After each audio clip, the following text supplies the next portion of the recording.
snow in the springtime? What is going on?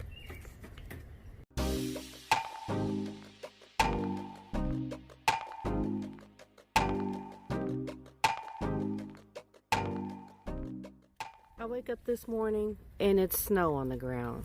Snow at the end of April. What the heck is going on? Well, you know what? Nobody can predict the weather. No one knows exactly what the Most High is going to do. But this does happen every now and then. So what do? Well, you want to find out before you plant. You want to find out what is the last frost date in my area. Last frost date in my area, what you want to do is you want to Google last frost date and put in your city and state.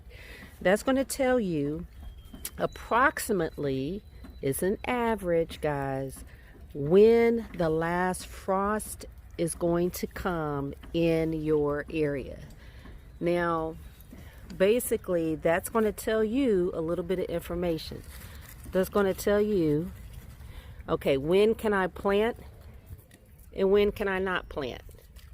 Do I want to put something out there yet that could possibly not germinate because it's too cold or because it iced or snowed or something like that? So in my area, for example, it's telling me that my last frost date is April the 14th.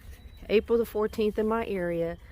So it is way past that, but I haven't planted yet. Normally what I do is I'll wait right at the frost date, or I might wait just a couple days later, just in case. I think a few days, maybe a week, is not going to make or break your gardening, but I just try to do it just to be a little extra safe in case something like this happens. So it's not a big deal if you've already planted some things and you're in an area where this has happened.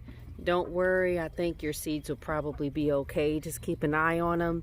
If for some reason they don't seem to make it because of the weather, just start flinging those seeds again, guys. Anyway, I just want to show you all what can and can't happen. Like I said, when you do gardening or farming or any type of thing like that, you don't know what's going to happen with the weather. But it's always best to be prepared just in case something like this does happen. All right, I hope you guys got something out of that. Thanks a lot. Have a good one.